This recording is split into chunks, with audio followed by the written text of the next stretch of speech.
Hello and welcome to the Organic Gardening Podcast. I'm Sarah Brown and I'm joined by Chris Collins. We both work here at Garden Organic.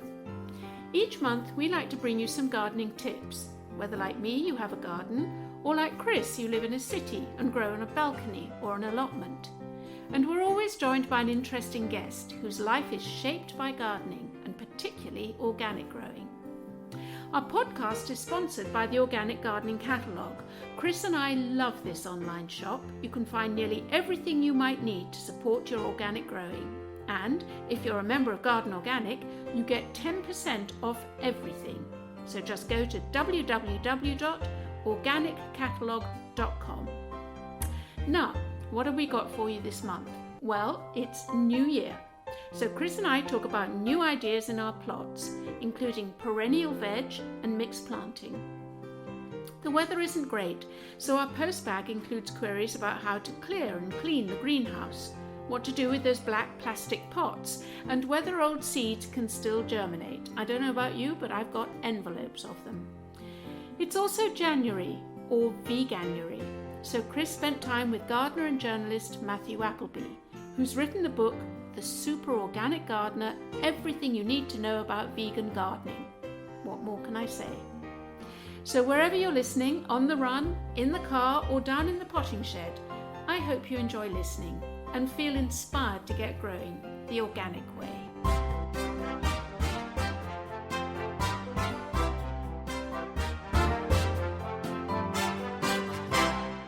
Well, Chris, Happy New Year. Happy New Year to you, Sarah. Did you have a good Christmas? I did indeed. I was so relaxing. You know what I like about Christmas is everybody else is on holiday, so I actually get a proper break. Some people come out of Christmas going, oh, it's over, I've got to go back. I come out and I think, come on the year. You know, I kind of get that out of it, and it's a good thing. I love that quiet space between Christmas and New Year. Yes. Well, we're set up for not 2020 then, aren't we, Sarah? Okay, talking of which, have you got any new things? Because, you know, New Year, people have new ideas of what they want to do in the year. What have you got for 2020? Well, I think it's been an interesting year for me on the allotment because I am an incredibly busy guy and I travel a lot and I'm away a lot, and a few times this 2019 it got away from me. I felt, you know, I was sort of crisis managing it. I'd turn up every 2 weeks and it would all be overgrown. I have to get onto it, and I want to kind of avoid that this year. I want to be more. It needs a bit more of a plan, I felt. So I am going to be looking. I'll grow all my usual stuff, but I'm going to be looking at more perennial edibles on the allotment. Oh, interesting. Yeah, some more permanent planting for busy people. Allotments for busy people, I like to call it. But I think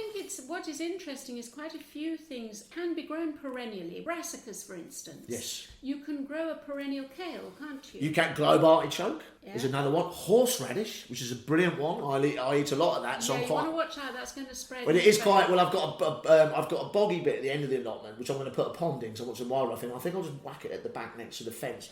But it's, you know, it's a perennial, and we eat a lot of it. Obviously, we eat a lot of Asian food, so that'd be quite important. Chicory is a big favourite of mine. Ooh. Don't you like? Oh, chicory with blue cheese and a little bit of olive oil. Absolutely love that as a starter. So, you know, there's those kind of perpetual spinach, you can get that going. But they're the kind of normal ones. They're the kinds, but there are some unusual stuff out there. I love the Egyptian walking onion. Do you know this plant? Yeah. I love this. Just the title. And it's an allium, and what it does is the bulb forms on the end of the leaves. And then the leaves get heavy and the leaves fall over, and then the bulb regenerates from that collapse. But apparently they're quite nice to eat as well. Perfect. Yeah, so I'll have it. I mean, it might not work out. It might not work out, but it's worth a little go. Shuttlecock fern, apparently.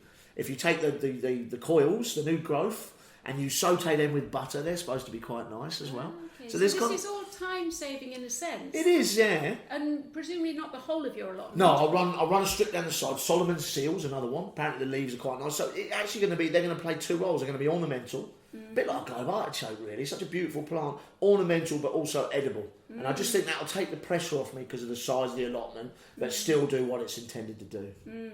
It's interesting you say that because my plan, I grow within raised beds. I've got 6 different raised beds, and I find the raised bed mentality tends to make you quite formal and quite restrained. Just the shape of them really is kind of... I love them because it is contained and you can just weed one and you have a great sense of achievement. But I now want to encourage myself to get a little bit more unruly within the raised bed. Let it go a little bit. Yeah. Let things hang over the edge a bit. But more importantly, to mix my planting. So I've got flowers in with my veg.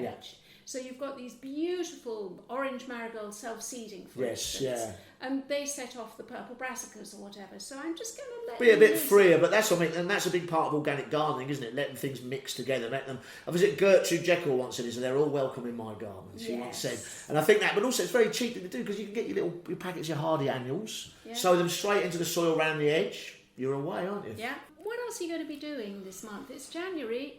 Goodness knows what the weather's going to bring. Well, I've got a space. This is one thing I'm not. It's unusual for me to procrastinate, but I have been procrastinating on this one area, the allotment down the bottom, and I want it for soft fruit. That's purely what I want it for. I spend a small fortune on soft fruit. It's very hard to get it organic for a start. Yes, that's true, and it is the worst. They must spray it to pieces. Yeah. And what if you're going to buy it? Wash it really thoroughly if you're getting it. And so I want to do that, but I really want to go for the heritage varieties. And I will confess, and this is the beauty of gardening. It's one area that I know very little about.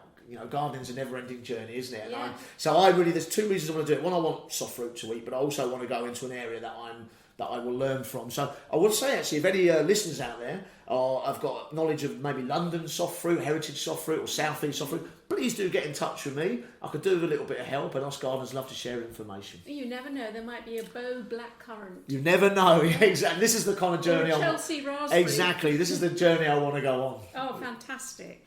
I think that I'm going to spend a bit of time planning. That's my key thing this year, and certainly this month. I want to think about where everything's going. As I mentioned, I've got the 6 raised beds, and I tend to alternate between them where I grow my different crops, and I think that's an important point to make. One, it stops any soil residues of pests and diseases building up in one area. So if you've got tomato blight, or like I had the terrible allium leaf miner in my leeks last year, I want to change that, make sure that I'm planting things in different spaces. So you're going to rotate, are you then? So you're moving... It's known as crop rotation. Yes. So I'll be moving round the beds with my different... And that stops build-up soil-borne pest and disease, etc. It does that, but it also makes maximum use of the soil nutrition. So some plants are much hungrier than others. Yes. So instead of having to put compost down on every single one of the beds, I can put, for instance, brassicas, which are hungry plants. I will compost that bed. Yep.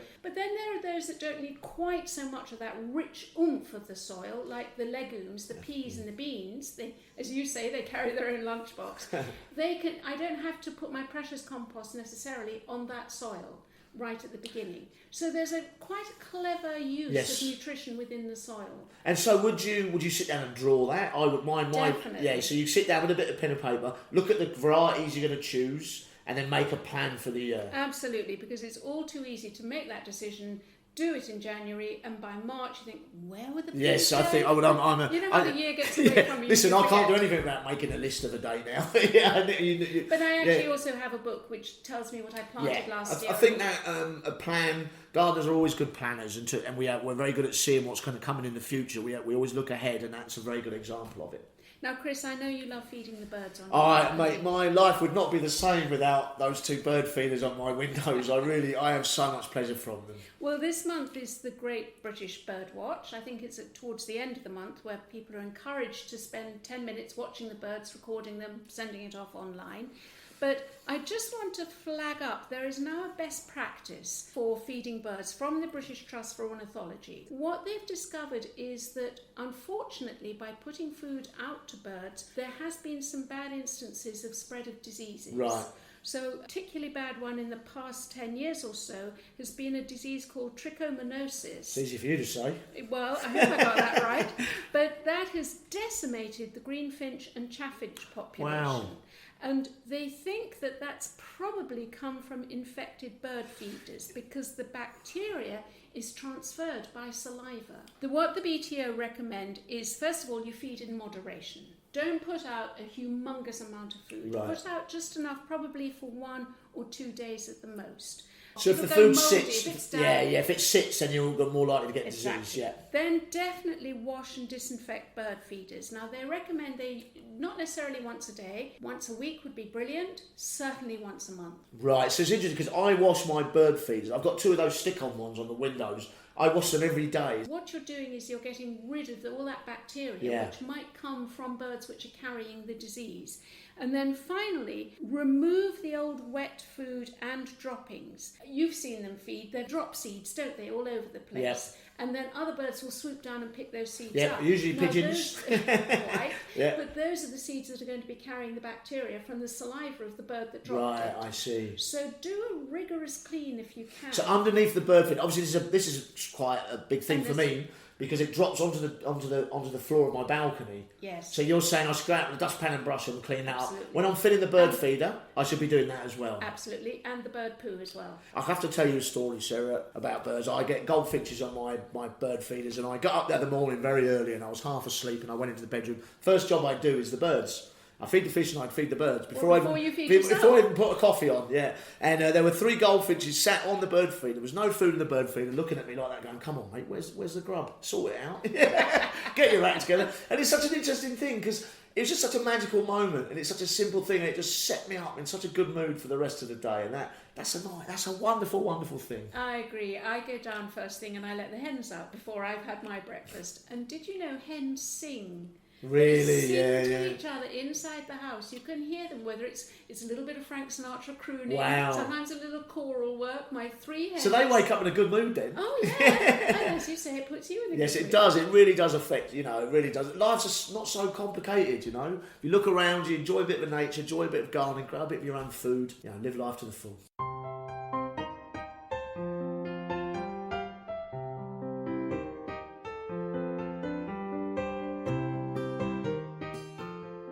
I love it when Chris gets gently philosophical. Anyway, January has become known to some as Veganuary, when vegans and vegetarians urge that we not only eat less meat, but no meat. Vegans go one step further. They believe that no animals should be exploited for human purposes, so no eggs, milk, cheese, or even honey and leather. Whatever your thoughts on the matter, we thought it would be interesting to meet a vegan gardener. So Chris talked to grower and journalist Matthew Appleby. And I spoke with my colleague Dr. Anton Rosenfeld, who works at Garden Organic and is also a vegan. He gave me some practical tips on his vegan approach to gardening. But first, here's Chris and Matt. They seem to be in a warm cupboard somewhere, so I hope you can catch every word above the hum. Well, I'm here with Matthew Appleby, who I go a long way back with, don't I, Matthew? You do, Chris? Yeah, we go back a long time in this game. But you're very passionate nowadays about veganism, aren't you, and vegan gardening. Do you want to tell me a little bit about that? Yeah, sure. I brought a book out about it this year called Super Organic Gardener, how to make your vegan garden. Because a few years ago I thought there's a real gap in the market here for going beyond organics into something which is like super green, and I think looking at environment, human health, but also looking about animals, going beyond wildlife gardening. But then veganism absolutely took off, and then suddenly publishers were really interested. And this year it's been absolutely phenomenal. I've been doing talks and TV and radio, and it's just hit the moment.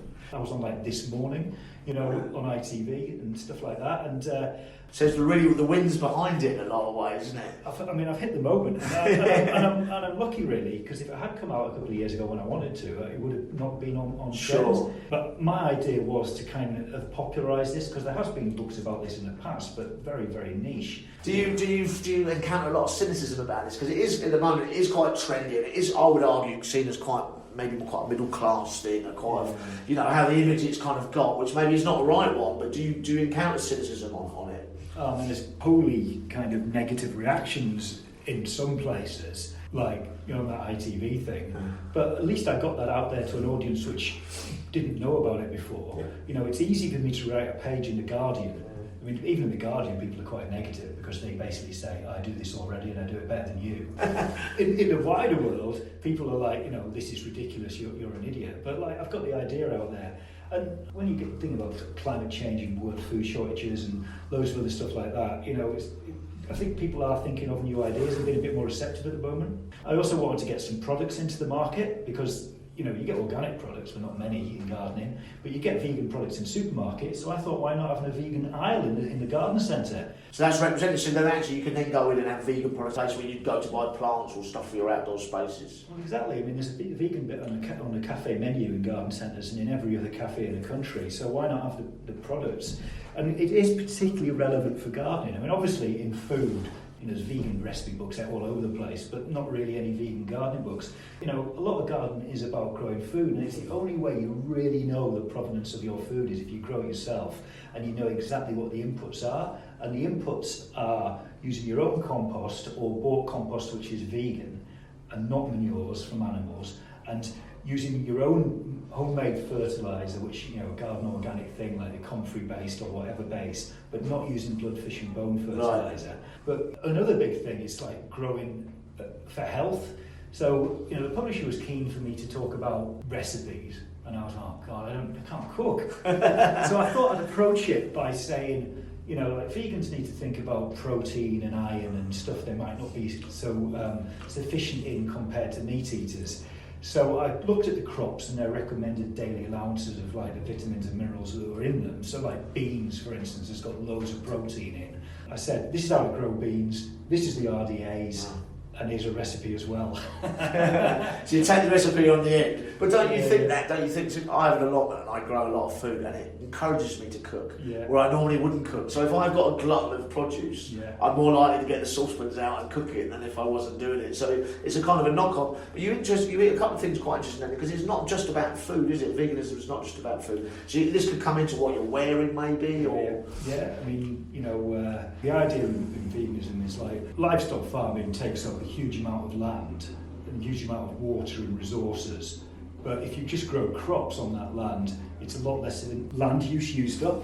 So you can basically feed the population a lot easier. So you're not mass producing food. You're sticking to smaller plots and local production as well. But the main bit is, and the main reason why I think most people go vegan is it's not just about human health or environment. It's about like animals. Like they really care about animals. So that's about not killing anything on your plot. So people say to me like, what do I do about slugs? So I say hug a slug. What kind of reaction did you get to hugging a slug? Well, I don't know. I think kids go but only because they're taught to go Yeah.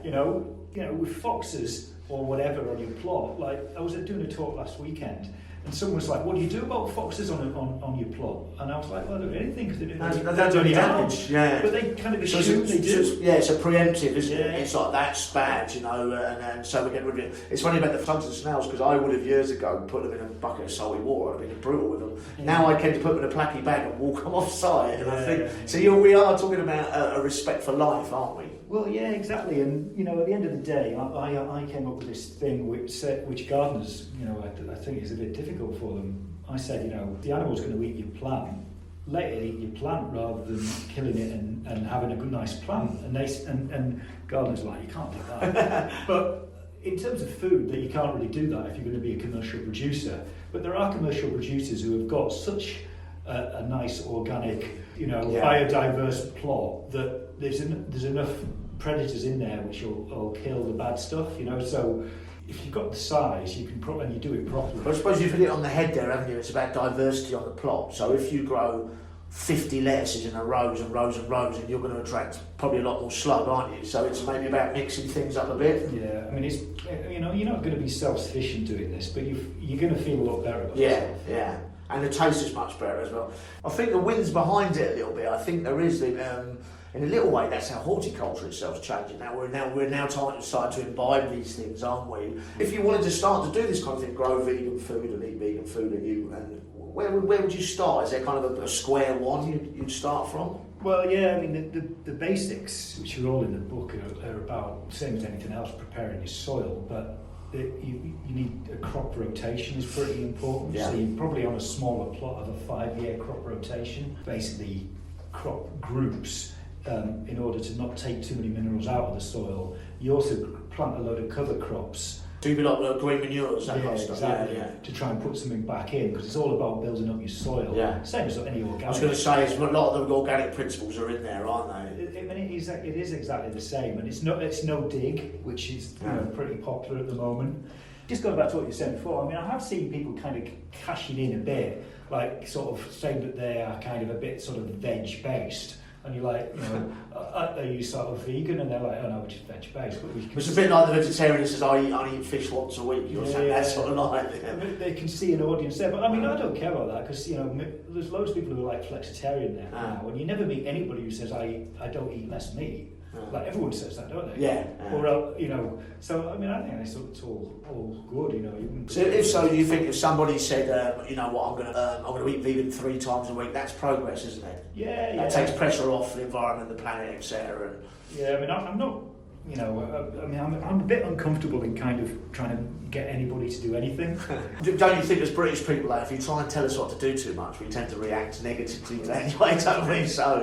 So maybe it's a softly sort of approach in lots of ways anyway. Well, yeah, I just sort of put the idea out there and said this is how you do it. And in real life, I just want to try and lighten it up a bit, which I think is something that vegans desperately need to do. Yeah, don't be so intense about it. But I mean, you've got a bit of that in the fact that I sort of see you on Twitter now, and you garden with your boys, and you've got a couple of boys, is it? Yeah, Am I right? That's right, So yeah. you're down there a lot with them, so they're kind of joining in that. Is that important to you? Yeah, I think it is important. I get them down there, and they can be helpful. Usually they just fight with canes or whatever, or they like fires. So I shouldn't really do fires. They're not very good for the environment. But yeah, I mean, I think it's a sort of family thing, Yeah, and I think that also in a little way, obviously, I work with kids a lot. I think in a way they are very much more adapted to the whole principle of maybe we need to take care of things a bit more than we have so far as a species. Don't you agree with that? Yeah, I mean, one of my kids is in the school gardening club, and he knows all about it, and he knows why he's doing it. And they always talk about the skip generation, don't they? Where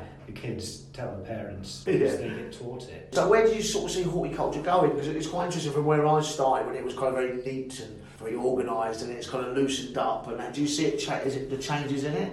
Yeah, I mean, there's so much, if you look at sort of Chelsea, there was a lot of wild gardens last year, which would never have been there before. What about garden centres in these places that have had to really kind of spread out, haven't they, in terms of what they sell in order to survive? Or do you think is there obligation to them to be more environmental, for them to be thinking about this stuff? There's been huge pressure this year, and I've done absolutely loads of investigation about plastics, and the gardening industry has tried to do something about that.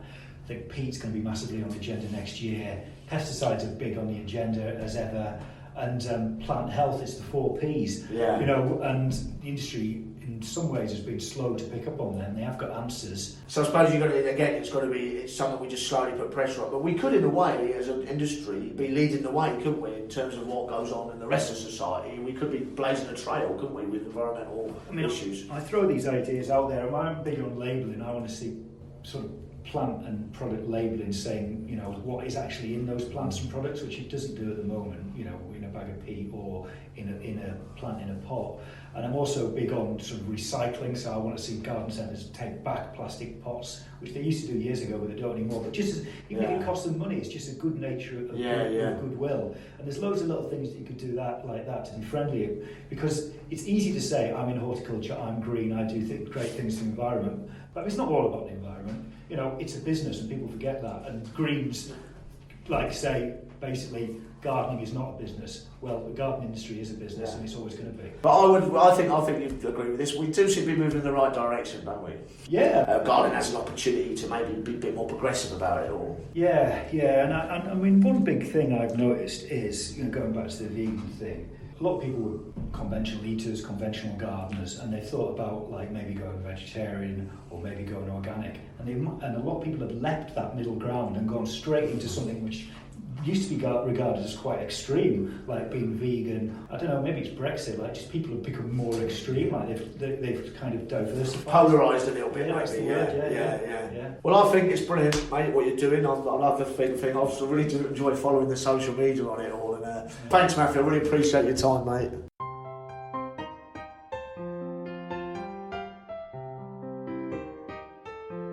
Okay, I'm with Anton Rosenfeld, who works with me here at Garden Organic, who is a vegan gardener and has chosen a vegan lifestyle himself and has been a vegan for many years. Isn't that right, Anton? That's right. I've been a vegan since I was the age of 21, which... Oh, just a few years ago then. Yeah, just a few years ago, but about 1990, just about sort of time. And is that about the time the Berlin Wall was coming down? That sort of time, yeah. So I mean, it wasn't a trendy thing when I became a vegan. I was really in a minority. I'm a little bit older than you, because I remember when I became vegetarian, and the only place to eat was at Cranks, and it was called Cranks for a reason, because we were considered cranks. Yeah, it was very, very healthy food, I seem to remember. Yeah, yes, wholesome.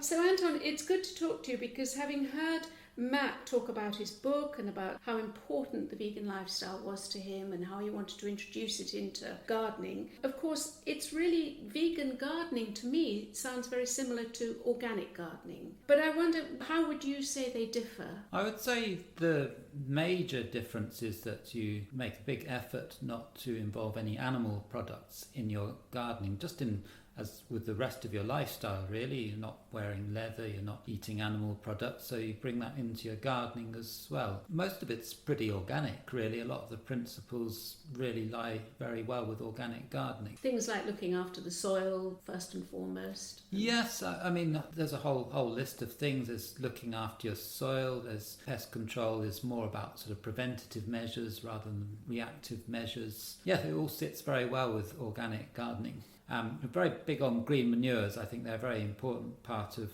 vegan organic gardening and organic gardening. They're one of the few things which actually fix nitrogen and add nutrients to the soil. Okay, I'm going to stop you there because there may be some people listening who haven't known about green manures or the term is new to them. Can you explain a little bit more? Okay, so green manures, it's a bit of a misleading term because it's got the word manure in it, and it's not actually a manure. It's a plant which is basically grown to improve the soil. So vetch is one of my favourites. It's vigorous growing, it smothers weeds very quickly. It also fixes nitrogen. It has bacteria and little nodules in the roots. There's a plentiful supply of nitrogen in the air, but it's a gas which the plants can't get at. But what these little bacteria do is fix it into a form that the plants can take up. So that's really important. And of course nitrogen is key, isn't it, to the plant's health and putting on leafy growth. Clover is another one. Similar action? I personally find a lot of clovers can be more difficult to establish just as a gardener. If you get everything right, clover grows really well, whereas I find vetch is more bulletproof, really. So that's just my experience. So that's interesting. So the vegan way is to grow the manure rather than get the manure from the farmyard that's been created by animals. Exactly. I mean, all your inputs are going to be plant-based. So comfrey is another really good one. It's a plant that you can use to make your own plant feeds, and again it will really do well to sort of add nutrients. And of course there's your own supply of compost as well. That's really important. And I also quite liked in his book, he talks about how vegan growing is not a list of things not to do, i.e. not using animal products, but it's more about the positive side of gardening, just like organic is in terms of encouraging wildlife, encouraging biodiversity, so that then you naturally don't want to use poisons. And I like that attitude. Certainly. I mean, I think it sits with the vegan diet as well, that it's about all the sort of nice foods and dishes that you can eat, not what you can't eat. Okay, Anton, one other thing that I think is interesting to discuss, is there a difference in the impact on the environment if you're a vegan gardener? There can be. One of the main things is that we don't use manure, which is transported from somewhere else. This is manure created by animals. Yes. What people don't realise is actually there's quite a lot of embedded energy or a large carbon footprint to using that manure. For a starting point, it's been transported from the farm to your growing area. Exactly. And also, often we're not sure what sort of system it's come from. I mean, it might be an organic system, but more often or not it isn't, and then could have been fed all sorts of feed from places where we just don't know where they've come from. It's suddenly the sort of footprint really widens it. Because you're talking about cows or pigs that have been reared on that are grain fed, and that well have been a soya product or a bean product. So again, there's an embedded footprint in that. Exactly. I mean, that grain probably isn't organic, and then it's been fed lots of fertiliser. So we're actually using a lot of artificial fertiliser, but we can't see it. That's very true. And of course, if you have a pasture-fed animal, probably done in a relatively small scale and a closed system, so the manure from that animal will probably be kept by the farmer on his own farm to increase his fertilisation. Yes, I mean, that's a good point as well, as a lot of farmers are seeing manure as a valuable product now rather than a byproduct to give away. It's really interesting, that thought, and I think it's this following through, isn't it, on each product or each aspect of gardening or growing as to where it comes from, where it's sourced, and the implications of all of that. I think that's right. Just because we can't see the process and how it's made, we often just put it out of our minds. I mean, I know when I've worked as a grower, sort of some of the sort of plant feeds, which are organic and allowed under organic systems, come from quite unsavoury sources. Are we talking blood, fish, yeah, and bone? Sort of the right pulp of mixture of blood, fish and bone. And I wouldn't want to be eating that, so why would I want to be putting it on my plants and things? I know some compost, and particularly Fertile Fibre, has labelled some of their composts as vegan, so that's progress. Thank you, Anton. That's been very helpful. And for you, it's the way forward, obviously. I think if you've embraced a vegan lifestyle, then why not take it out into the garden as well? It just becomes part of your general ethos.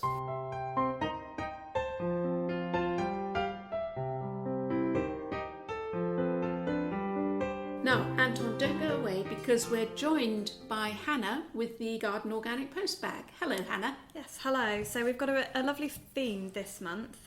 So it's January and people are looking to have a bit of a clear out.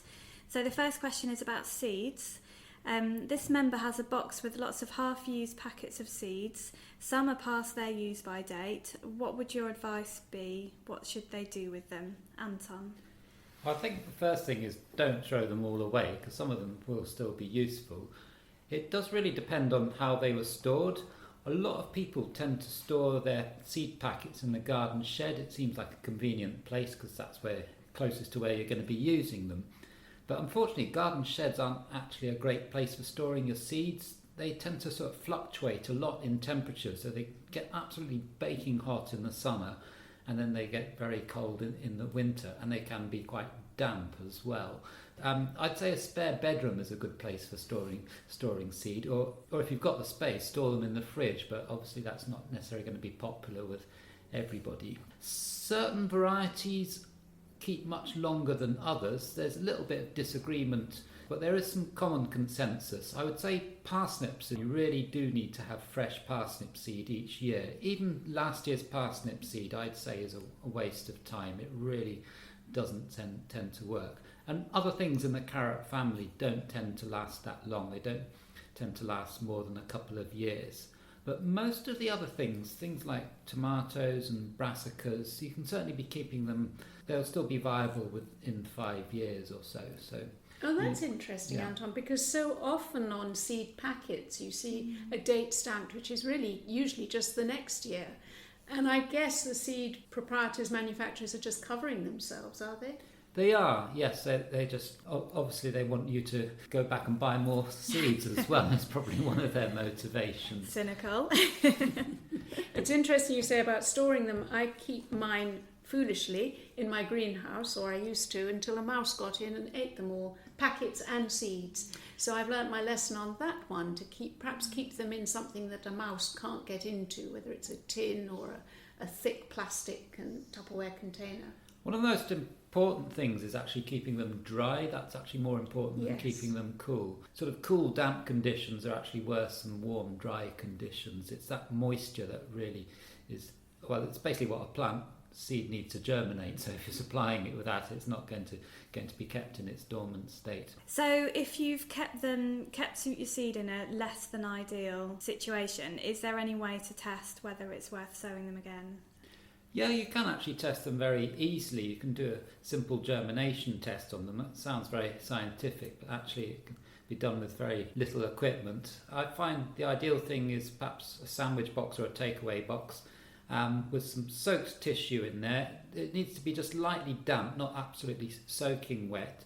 And then if you put about 20 seeds on there and make sure they're kept damp, put the lid on the box, then you just need to remember to count them every day and basically see how quickly they germinate. And if after 3 or 4 weeks they haven't germinated, chances are they never will. Yeah. I mean, it does depend, again, slightly on the seeds. Some things germinate a lot more quickly than others, but things like brassicas, you really ought to see them germinating within a couple of days. Tomatoes and spinach might take a bit longer. I suppose you can take your lead by the length of time on the seed packets. Yes, again, they give you guidance on that, don't they? But sometimes you have seeds. I certainly have got seeds that I've saved and they're in envelopes. I've written the name of the variety on it, but I haven't necessarily given all the details of germination times or whatever.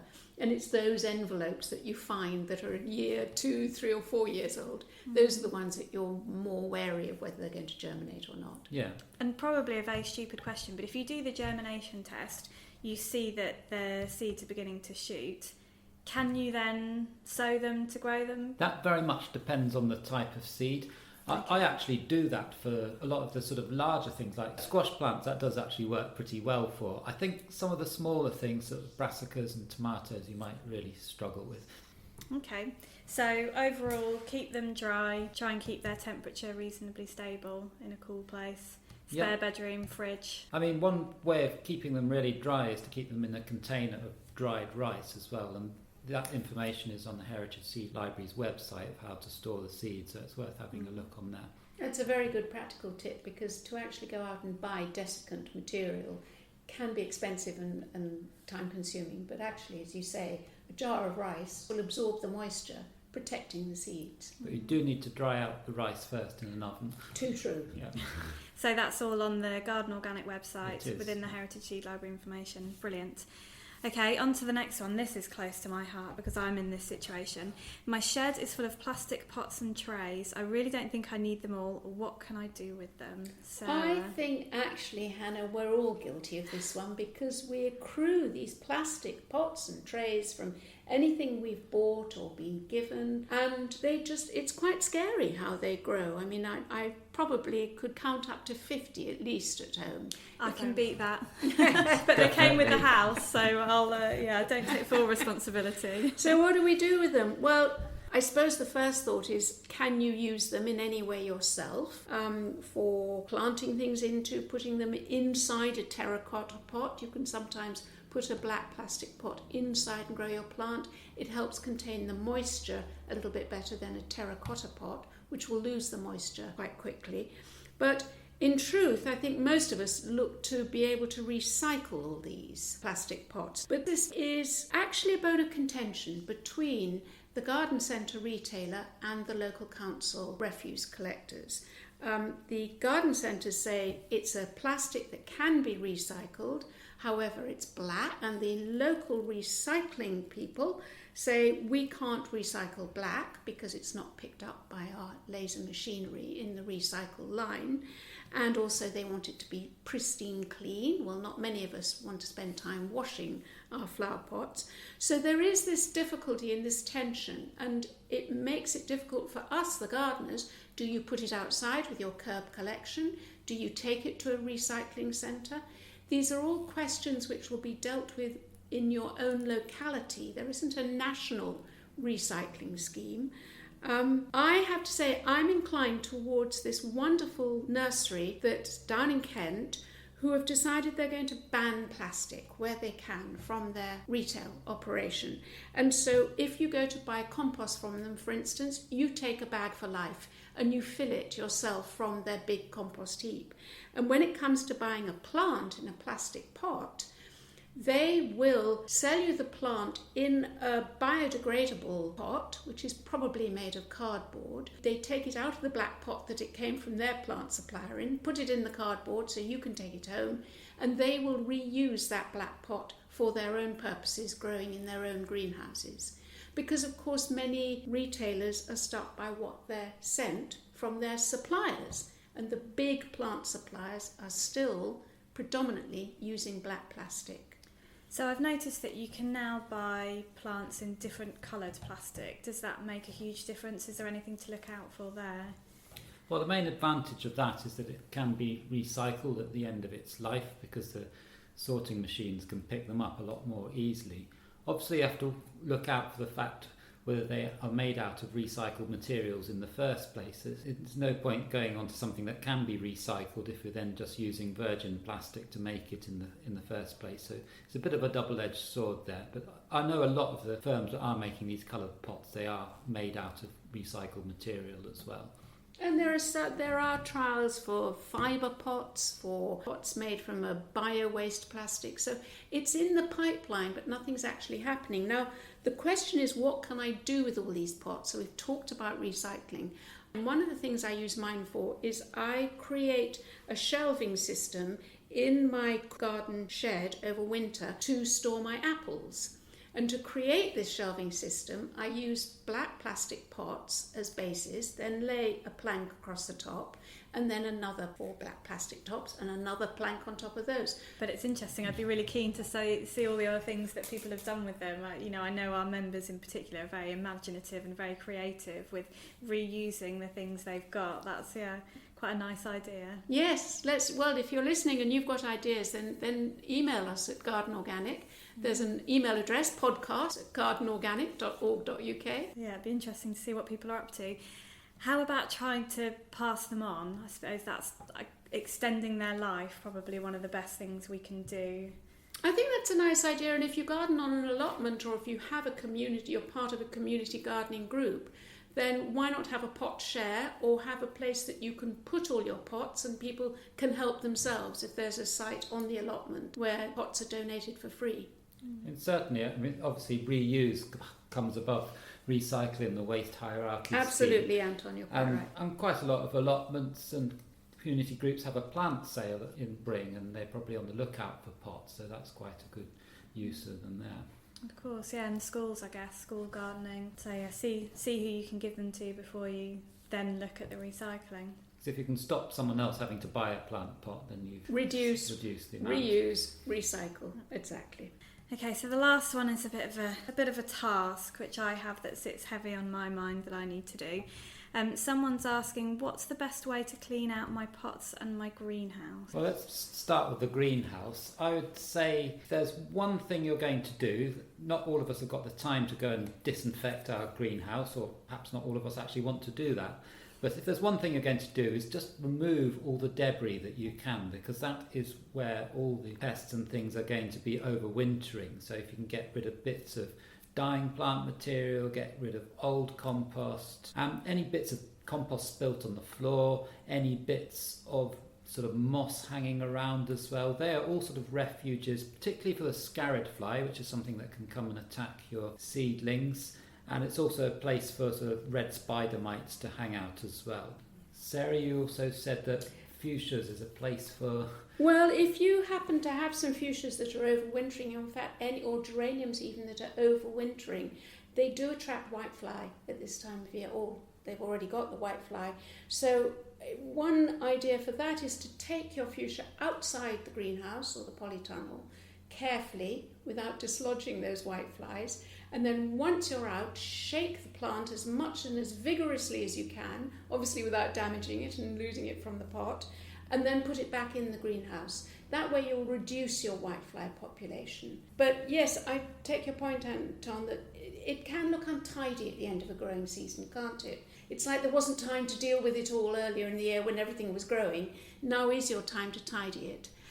I think that another good thing, basic thing to do, is to wash down the glass or the plastic, because it can get quite dark with smudges and algae, as you say, and that stops that weak winter sunshine coming in. So, yeah, it may not be the greatest job on the list, but I don't know, get some soapy water or some Citrox you use, don't you? Yes, Citrox, probably wouldn't use it on the glass, but it's certainly a very good way of sterilising material. The traditional material used by gardeners was always Jay's fluid, and that's really quite unpleasant stuff. But so Citrox is a much sort of kinder alternative that's particularly used by organic gardeners too. And you can get that from the organic gardening catalogue. Yes, you can. It can be used for sterilising tools. It can be used to clean brickwork, to clean out pots as well. So that's a good thing to be using, and it breaks down. It's actually made from citrus fruits, as the name implies. You could probably make your own in terms of adding some lemon juice to some water. You might need a lot of lemons, I think. You've just made this job even more arduous, Sarah. That's not what we're doing. I will urge you though, Hannah, if you don't do your greenhouse, if you've got a cold frame, or if you've got a stack of plant pots, have a look and check that there aren't a whole cluster of snails overwintering there, because that's what I find, that they go to hibernate there, and then come spring they come jauntily out to eat all your seedlings. Turn them over, and depending on your wishes, how you dispose of those snails, You can rehome them, rehouse them, or you can leave them out for thrushes to eat. So the purpose of cleaning, it's not a case of making it look nice. Is this, this is an issue of hygiene and pest and disease spread, is that right? It is, yes. And you mentioned trays and pots as well. I mean, trays I think is actually reasonably important to clean them out.